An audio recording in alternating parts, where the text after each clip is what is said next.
Number 1 digital network మనం టీవీలో ads ఇవ్వాలనుకుంటున్నారా? ఇంకెందుకు ఆలస్యం? డెవలప్మెంట్ మీది, ఆ బాధ్యత మాది. వెంటనే ఈ నెంబర్కి కాల్ చేయండి. అధ్యక్ష, 100 రోజుల్లో ఇచ్చిన హామీలు అమలు చేస్తామని మరి ఆ రోజు బాండ్ పేపర్లు, ఇది గౌరవనీయులు బట్టి విక్రమార్క గారు ఇచ్చిన బాండ్ పేపర్. ఇది బట్టన్న తన శాసనసభలో ప్రతి ఇంటికి ఇచ్చిన బాండ్ పేపర్. ఇది అయితే బాధ కలిగేది ఏంటంటే అధ్యక్ష, పెద్ద ఆవిడ, వి రెస్పెక్ట్ హర్, గౌరవనీయులు శ్రీమతి సోనియా గాంధీ గారిని కూడా లెటర్ రాయించారు, ప్రతి ఇంటికి పంపారు. ఇది ఏం రాశారు అధ్యక్ష? ఇందులో మేము అధికారంలోకి వచ్చిన 100 రోజుల్లోనే మా గ్యారంటీలు అమలు చేస్తామని మీ తల్లిగా మాటిస్తున్నాను. పాపం అమ్మగారి చేత కూడా అబద్ధం చెప్పించారు. అంటే మీరు చేసిన పని ఏంది అధ్యక్ష?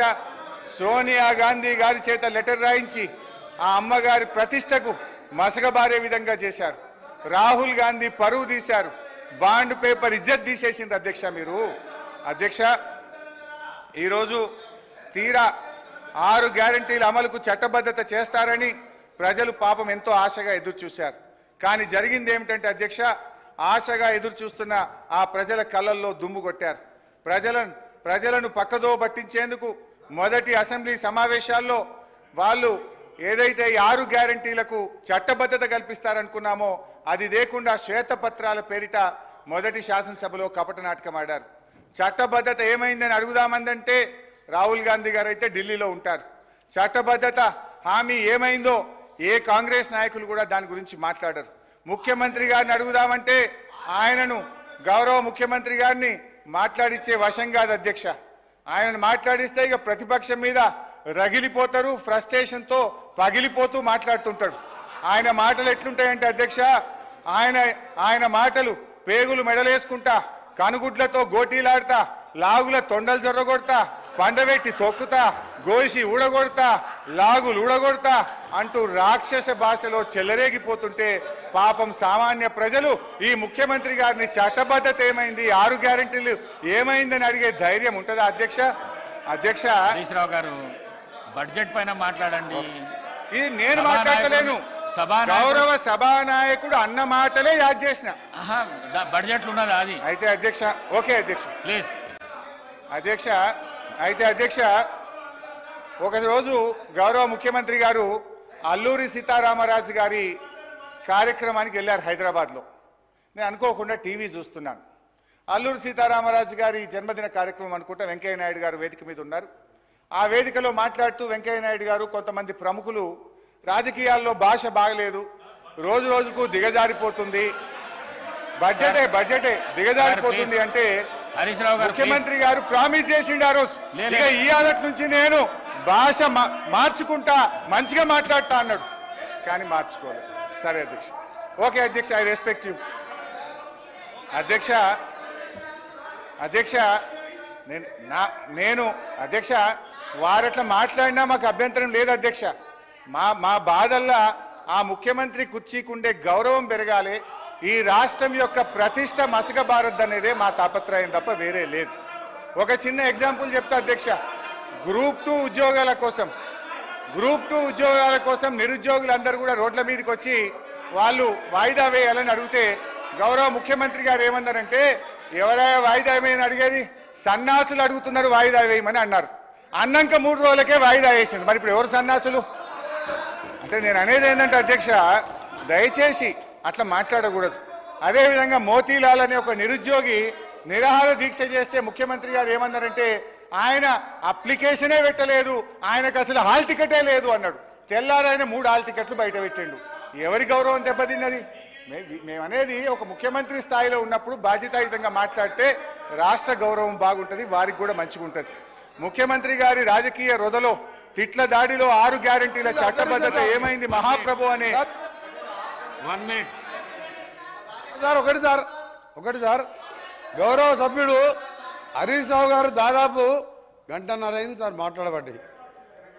1.5 గంటకెళ్ళి ఒక్కసారి కూడా ఆయన బడ్జెట్ మీద మాట్లాడబోగా ఆయన భయపడతారు సార్. ఒకటే సార్, ఆయన గ్యారంటీలు అంటున్నాడు సార్. గౌరవ హరీష్ రావు గారు మాట్లాడిందంతా కూడా సభని తప్పుతో పట్టించేదిగా ఆయన మాట్లాడి చూస్తున్నాడు సార్. 1.5 గంటకెళ్ళి ఆయన వస్తా ఆడికే వస్తా సార్. ఆయన గ్యారంటీల విషయం అంటుండు సార్. గ్యారంటీల విషయం అంటున్నాడు. 2001లో ఆయన పార్టీ పెట్టినప్పుడు సార్ కొండా లక్ష్మణ్ బాబుజీ గారి ఇంట్లో పార్టీ పెట్టినప్పుడు నేను తెలంగాణ పార్టీ పెడుతున్నాం, రాష్ట్రాన్ని తెలంగాణ వచ్చే మొట్టమొదటి ముఖ్యమంత్రి దళితుడు అవుతాడు, దళితుడిని చేయలేకపోతే మెడ మీద తల తీసుకుంటా అని ఆ రోజు ముసలైనవి సార్. అబద్ధాలు అంటే వీలై, గ్యారంటీలు అంటే వీలై, మోసాలు సార్. డబుల్ బెడ్రూమ్ కడతా, డబుల్ బెడ్రూమ్లో బిడ్డ అల్లుడు వస్తే ఎక్కడ వండుకోవాలి, బేకరీలో కట్టేసుకోవాలి. మీ రంగం మాటలు సార్. ఒక నిమిషం సార్. ఇంకా ఒకటి సార్, ఇంకా ఈయన హరీష్ రావు గారు ఒక మాట మాట్లాడింది సార్. హరీష్ రావు గారు 24 గంటలు కరెంట్ ఇచ్చినా అన్నాడు సార్. 24 గంటలు కరెంట్ ఇచ్చినా అంటే నేను ఒక సబ్స్టేషన్ సార్ బండ సోమవారం అనే సబ్స్టేషన్కి వెళ్ళాను. అక్కడ ఆపరేటర్ బస్ అయిన ఆపరేటర్ వీడియో రికార్డింగ్ ఉన్నది. నేను నా సర్వీసులో 9 ఏళ్ళు అయింది సార్. ఎలక్షన్ల ముందు 9 ఏళ్ళకెళ్ళి సర్వీసులో ఉన్నాయి. ఇక్కడ ఎప్పుడు కూడా 14 గంటల కరెంటు రాలేదని నాకు రికార్డు తీసి చూపిస్తే రాత్రి లాగ్ బుక్లు వాపసు తీసుకొచ్చాను. మోసాలు, దగా, కుట్రలు, అబద్ధాలు అన్ని నేర్పింది ఎవరంటే అవన్నీ టీఆర్ఎస్ పార్టీ పుట్టిన తర్వాత పుట్టింది సార్. ఇలా దళితులు ముఖ్యమంత్రి ఉన్నారు సార్. ఆఖరి మా దళిత ప్రతిపక్ష నాయకుడు ఉంటే చూసి ఓడవలేక 13 మంది శాసనసభ్యులని సంతలో పశువుల్లాగా కొని ప్రతిపక్ష హోదా లేకుండా చేసాడు. ఇవాళ హరీష్ రావు గారు మాట్లాడితే సార్ ఇవాళ దయ్యాలు వేదాలు వెళ్తున్నాయి. మొత్తం మోసం, దగా, కుట్రలు, కుతంత్రాలు. నిజంగా నువ్వు మాట్లాడే సార్ ఒక్క పాయింట్ కూడా సపోర్ట్ చేయడం ఇవాళ వాళ్ళు మాట్లాడేవారు సార్. అందుకని హరీష్ రావు గారు నీ దగ్గర సబ్జెక్ట్ లేదు. నేను అనుకోండి సార్. చివరిగా నిన్న టీవీలో చూసేవారు అంటే నిన్న కేసీఆర్ గారు ప్రెస్ మీట్లో సార్ కేసీఆర్ గారు మీడియా బయట పోయి రేపు కాంగ్రెస్ పార్టీ బడ్జెట్ మీద వచ్చి చీల్చి చెండాడుతా అంటే నేను 9 నెలలకే వచ్చి కూర్చున్నా సార్. ఇక చీల్చి చెండాడతలేవని ఏం చెండాడు సార్. ఆయన వచ్చే మొగలు లేక ఈయనను పంపించిండు. మా బడ్జెట్ ఏమన్నా సార్ 72,000 కోట్ల, అగ్రికల్చర్ కోసం 72,000 కోట్లు పెట్టాం, ఇరిగేషన్కి 22,000 కోట్లు పెట్టాం, చేసేదే బడ్జెట్లో పెట్టాం. ఇవాళ మీలాగా మోస బడ్జెట్ పెట్టలే. ఇవాళ చీల్చి చెండాడుతాయన సార్. కేంద్రం అన్యాయం చేస్తే, కేంద్రం తెలంగాణకి అన్యాయం చేస్తే సార్ కేంద్రం అన్యాయం చేస్తే చీల్చి చెండాడి మునగాడు ఒక్క మాటకెళ్ళండి సార్ నోట్లకెళ్ళి. ఇవాళ మేము మా ముఖ్యమంత్రి గారు, మా డిప్యూటీ సీఎం గారు మంచి బడ్జెట్ ప్రవేశపెడితే ఇవాళ దాని గురించి మాట్లాడుతున్నారు సార్. నిజంగా ఇప్పటికైనా ఎమ్మెల్యే హరీష్ రావు సమాధానం చెప్పి మీ ప్రతిపక్ష నాయకులు రావాలని డిమాండ్ చేస్తున్నారు. కూర్చోండి ప్లీజ్. హరీష్ రావు గారు అదే డీవియేషన్ చేయొద్దని చెప్పాలి. మీరు ఇడికొచ్చుడు గారు. డీవియేషన్ చేయకపోతే ఇవన్నీ రావు. డీవియేషన్ చేయకుండా బడ్జెట్ మీద మాట్లాడండి. మీరు మాట్లాడితే వాళ్ళు మాట్లాడతారు. స్పీకర్ సార్, నేను మీ మాట మీద గౌరవం పెట్టి ఏ మంత్రికి కూడా అవకాశం ఇవ్వకుండా 1.5 గంట నుంచి నేను మీ మాటలు వింటున్నాను. మీరు డీవియేషన్ కాకండి, బడ్జెట్ పైనే మాట్లాడండి. మీరు బడ్జెట్ పైనే మాట్లాడండి ప్లీజ్. స్పీకర్ సార్ ఆగండి. స్పీకర్ సార్ ఇప్పుడు గంటన్నర అంటున్నారు. గంటన్నరలో ముఖ్యమంత్రి గారు, ఉప ముఖ్యమంత్రి గారు, శ్రీధర్ బాబు గారు, జూపల్లి గారు, కోమటిరెడ్డి గారు 5 మంత్రులు మనిషికి 3 సార్లు లేస్తే ఇక నేను గంటన్నరలో నేను ఏం మాట్లాడినట్టు? ఈజ్ ఇట్ నాట్ డిస్టర్బెన్స్ అధ్యక్ష? ఒకటి. రెండవది అధ్యక్ష, ఇప్పుడు నేను కోమటిరెడ్డి గారికి ఘాటుగా సమాధానం చెప్పగలుగుతా, కానీ నా బాధ ఏంటంటే ఇట్ విల్ డీవియేట్. ఆయనకేమో హాఫ్ నాలెడ్జ్. ఇప్పుడు ఆయన ఏం మాట్లాడిండు? Half knowledge fellow. Harish Rao garu I will tell ఆ మాటను విరమించుకోండి. ఓకే, మీకు ఇబ్బంది ఉంటే తొలగించండి, నాకు అభ్యంతరం లేదు. రైట్ అధ్యక్ష, ఆ పదాన్ని తొలగించండి. సార్ ఆయనకు రావు గారికి హాఫ్ నాలెడ్జ్ కాదు సార్, ఆకారం పెరిగింది తప్పి అసలు నాలెడ్జ్ లేదని. ఆకారం పెరిగింది. ఆయన నాలెడ్జ్ ఎక్కడ సార్? ఆయన ఒక డమ్మీ మినిస్టర్, ఆయన డమ్మీ అల్లుడు. ఆయనకు హాఫ్ నాలెడ్జ్ కాదు, ఆకారం పెరగానే సరిపోదు, బుద్ధి ఉండాలి. దళితులు ముఖ్యమంత్రి అన్నాడా లేడా? మీ మామ అన్నాడా లేడా? తప్పు చెప్పు, మీ మామ అన్నాడా లేడా?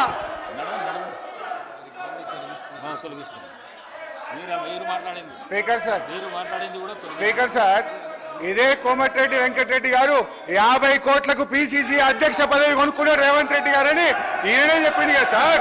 మరి దాన్ని ఏమంటారు అధ్యక్ష? ఇదే కోమటిరెడ్డి వెంకటరెడ్డి గారు జిల్లా కలెక్టరేట్లు సచివాలయాలు అద్భుతంగా కట్టిండు కేసీఆర్ గారని ఈయన గారే చాలా సార్లు మెచ్చుకున్నాడు అధ్యక్ష. ఇవాళ నేను ఎందుకు ఆ మాట అన్నంటే అధ్యక్ష, కోమటిరెడ్డి వెంకటరెడ్డి గారు మేము అగ్రికల్చర్ కు 72,000 కోట్లు పెట్టామన్నాడు. అంటూనే మళ్ళీ వెంటనే ఇరిగేషన్ కి 22,000 కోట్లు పెట్టమన్నాడు. ఆయనకు అర్థం కాని ఏంటంటే బట్టి గారు చేసిన అంకెల గారడి వారికి అర్థం కాలే. వారు పెట్టిన అగ్రికల్చర్ 72,000 కోట్లలో అన్ననే ఇరిగేషన్ ఉన్నది, అన్ననే కరెంట్ ఉన్నది, అన్ని కలిపి మాయ చేసి అగ్రికల్చర్కి ఏదో ఎక్కువ పెట్టినా అని బట్టి గారు చేసిన మాయను ఆయన అర్థం చేసుకోక అగ్రికల్చర్ 72 వేరే చెప్పిండు, ఇరిగేషన్ 22 వేరేగా చెప్పిండు. అందువల్ల నేను ఆ మాట అన్న తప్ప వేరే అనలే. ఆయనకి ఇబ్బంది అయితే నాకు అభ్యంతరం లేదు అధ్యక్ష. ఇకపోతే అధ్యక్ష, నేను ఒకటే విషయం గౌరవనీయులు బట్టి గారిని కోరుతా ఉన్నా అధ్యక్ష. ఐ డిమాండ్, మీకు ప్రజల పట్ల ఏమాత్రం ప్రేమ అభిమానాలున్నా, భయభక్తులున్నా, మీరిచ్చిన హామీల మీద ఏమాత్రం గౌరవం ఉన్నా ఒప్పుకోండి. మీకు నీతి నిజాయితీ ఉంటే ఈ బడ్జెట్ ప్రసంగంలో మొదటి వ్యాఖ్యలోనే తెలంగాణ ప్రజలారా మమ్మల్ని క్షమించండి, మేము మాట తప్పినాం, 100 రోజుల్లో 6 గ్యారెంటీలు అమలు చేయలేకపోయినాము అని కన్ఫెషన్ నోట్తో ఉండాల్సి ఉండే అధ్యక్ష. నేను డిమాండ్ చేస్తా ఉన్నా, ఇప్పటికైనా తెలంగాణ ప్రజలకు క్షమాపణ చెప్పండి అని చెప్పి నేను డిమాండ్ చేస్తా ఉన్నా. బీఆర్ఎస్ పార్టీని లక్ష్యంగా చేసుకొని కాదు, ప్రజల్ని లక్ష్యంగా చేసుకొని మీరు మాట్లాడాల్సింది. ప్రజల్ని లక్ష్యంగా చేసుకుంటే ప్రజలు ఇష్టపడతారు, ప్రజలు గమనిస్తున్నారు. ప్రజల పట్ల జవాబుదారీతనంతో వ్యవహరించండి. అభయహస్తం మేనిఫెస్టోలో 6 గ్యారెంటీల్లో 13 హామీలు ఉన్నాయి. వాటి అమలు మాట అటుంచి 13 హామీల ప్రస్తావన కూడా బట్టి గారి బడ్జెట్ ప్రసంగంలో లేకపోవడం నిజంగా దురదృష్టకరం. ఓటాన్ అకౌంట్లో 6 గ్యారెంటీల అమలు కోసం 53,000 కోట్లు పెడితే పూర్తి బడ్జెట్లో అది 47,000కు తగ్గిపోయింది అధ్యక్ష. పెరుగుతుందని ఆశించాం.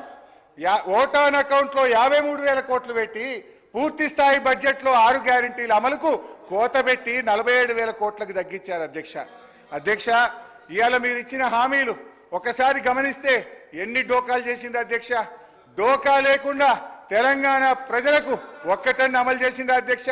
మీరు 6 గ్యారెంటీలో చెప్పారు, ప్రతి మహిళకు నెలకు 2,500 ఢోకా, అవ్వ తాతలకు 4,000 పింఛన్ ఢోకా, దివ్యాంగులకు 6,000 పెన్షన్ ఢోకా, అన్ని పంటలకు మద్దతు ధరకు 500 బోనస్, కళ్యాణ లక్ష్మి వెంట తులం బంగారం, ప్రతిరోజు సీఎం ప్రజా దర్బార్, ప్రభుత్వంలో ఆర్టీసీ విలీనం, నిరుద్యోగ భృతి 4,000, ఉద్యోగ ఉపాధ్యాయులకు 4 డిఏలు పిఆర్సీ, మొదటి ఏడాది 2 లక్షల ఉద్యోగాలు, 25,000 పోస్టులతో మెగా డిఎస్సి, విద్యార్థులకు 5 లక్షల విద్యా భరోసా కార్డు, డిసెంబర్ 9 రైతులందరికీ 2 లక్షల రుణమాఫీ, రైతు భరోసా రైతన్నలకు, కౌలు రైతులకు 15,000 డోకా, ఆటో డ్రైవర్లకు 12,000 ఆర్థిక సహాయం.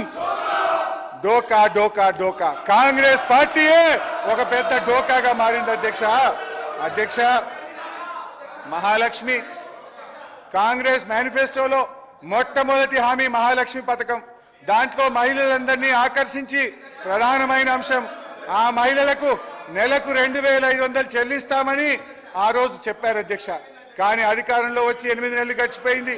మీరు ఇప్పటికే అమలు చేసి ఉంటే ప్రతి మహిళ అకౌంట్లో 20,000 రూపాయలు పడి ఉండేవి. ఇవాళ బడ్జెట్లో అయినా మహాలక్ష్మి కోసం ఏమైనా లక్ష్మిని కేటాయించారంటే లేదు అధ్యక్ష. మహాలక్ష్మి పథకం కోసం గత ఓటాన్ అకౌంట్లో 4,500 కోట్లు ప్రతిపాదించారు. కానీ పూర్తి స్థాయి బడ్జెట్ వచ్చేసరికి మహాలక్ష్మి మాయమైంది అధ్యక్ష. పార్లమెంట్ ఎన్నికల ముందు ఓట్ల కోసం పెట్టారు, ఇప్పుడు అమలు విషయంలో మొండి చేయి చూపారు అధ్యక్ష ఇందిరమ్మ రాజ్యంలో మహిళలకు జరుగుతున్న న్యాయం ఇది అధ్యక్ష నేను వారిని కోరేది ఒకటే, మహాలక్ష్మి పథకాన్ని మీరు సత్వరమే అమలు చేయండి, బడ్జెట్లో నిధులు కేటాయించండి, లేదంటే తెలంగాణ మహాలక్ష్ములు మీ పాలిట మహాకాలులవుతారు, జాగ్రత్త అని చెప్పి హెచ్చరిస్తా ఉన్నాను. అదేవిధంగా గ్యాస్ సిలిండర్ అధ్యక్ష, ఎన్నికల ముందు 500కే గ్యాస్ సిలిండర్ అందరికీ అన్నారు అధ్యక్ష, కానీ ఇవాళ షరతులు పెట్టారు. హరీష్ రావు గారు కన్క్లూడ్ చేయండి సబ్జెక్ట్ కన్క్లూడ్ చేయండి ప్లీజ్. సాధారణంగా వ్యాపార ప్రకటనలో ఈ రకమైన వైఖరి ఉంటుంది. పెద్ద అక్షరాలతో ఆకర్షణీయమైన ఆఫర్ పెట్టి కిందెక్కడో చిన్న చిన్న షరతులు వర్తిస్తాయని కనిపించకుండా పెట్టారు. ప్రభుత్వ వైఖరి కూడా వ్యాపార వ్యవహారాల వలె ఉండడం శోచనీయం అధ్యక్ష. మేం కోరేది ఒక్కటే, తెల్ల రేషన్ కార్డులు ఉన్న వారందరికీ ఈ ఉచిత గ్యాస్ సిలిండర్ సబ్సిడీ పథకాన్ని వర్తింపజేయాలని కోరుతా ఉన్నాం అధ్యక్ష. మహిళలకు ఉచిత బస్సు ప్రయాణం పెట్టారు, మంచిదే, మేము వెల్కమ్ చేస్తున్నాం, మంచి చెప్తున్నా, కూసో అన్న, మిమ్మల్ని మెచ్చుకుంటున్నా. కానీ బస్సులు సరిపోక ప్రజలు నానా యాతనలు పెడుతున్నారు. బస్సులో స్థలం సరిపోక గొడవలు పడుతున్నారు, కొట్టుకుంటున్నారు. విద్యార్థులు ప్రమాదకరంగా ఫుట్బోర్డ్ ప్రయాణాలు చేస్తున్నారు. అందువల్ల దయచేసి కొత్త బస్సులు కొనండి, బస్సుల సంఖ్య పెంచండి. ఎక్కడైతే 1500 గ్రామాలకు బస్సులు లేవో వాటికి బస్సులు వేయాలని చెప్పి మీ ద్వారా ప్రభుత్వానికి విజ్ఞప్తి చేస్తున్నాను అధ్యక్ష. రైతు భరోసా, దయచేసి రైతు భరోసాను వానకాలం పంట కాలానికంటే ముందు ఇవ్వాలి, ఆలస్యమైతుంది, తొందరగా రైతు భరోసాను అందించాలని కోరుతున్నాను. వ్యవసాయ కూలీలకు 12,000 ఇస్తామని బడ్జెట్లో చెప్పారు. ఈ రాష్ట్రంలో 52 లక్షల మంది ఎన్ఆర్ఈజీఎస్లో నమోదు చేసుకున్నటువంటి కూలీలు ఉన్నారు. మొత్తం 52 లక్షల మందికి నెలకు 12,000 చొప్పున, సంవత్సరానికి 12,000 చొప్పున వారందరికీ ఇవ్వాలి. కోతలు షరతులు పెట్టొద్దని మీ ద్వారా ప్రభుత్వాన్ని కోరుతా ఉన్నాం అధ్యక్ష. కాంగ్రెస్ పార్టీ మేనిఫెస్టోలో అభయ హస్తంలో భాగంగా ప్రకటించిన వరంగల్ రైతు డిక్లరేషన్లో బోనస్ ఇచ్చే పంటల లిస్టు స్పష్టంగా పేర్కొన్నారు. వరి, మొక్కజొన్న, కందులు, సోయాబీన్, పత్తి, మిర్చి, పసుపు, ఎర్రజొన్న, చెరుకు, జొన్న అన్నింటికీ 500 బోనస్ ఇస్తామన్నారు. వీటి మద్దతు ధరలకు అదనంగా 500 బోనస్ ఇచ్చి మొత్తాన్ని కూడా చాలా క్లారిటీగా మేనిఫెస్టోలో చెప్పారు. ఇప్పుడు ఏమంటున్నారు? బోనస్ కేవలం వరికే అంటున్నారు. అది కూడా కేవలం సన్నాలకు మాత్రమే అని సన్నాయి నొక్కులు నొక్కుతా ఉన్నారు. డిక్లరేషన్లో ఆ రోజు మీరు పెట్టిన వరికి మద్దతు ధర 2183 అనేది దొడ్డు రకం వడ్ల మద్దతు ధర. ఇంత స్పష్టంగా పేర్కొని ఇప్పుడు సన్నాలకు మాత్రమే అని ఎట్లా ప్రకటిస్తారు అని అడుగుతా ఉన్నా. మీ బంగారం బ్యాంకులో ఇతర ప్రైవేటు సంస్థల్లో ఉన్న విడిపించి కొనబడను. కొమ్మూరి గోల్డ్, ఆంధ్ర మరియు తెలంగాణ.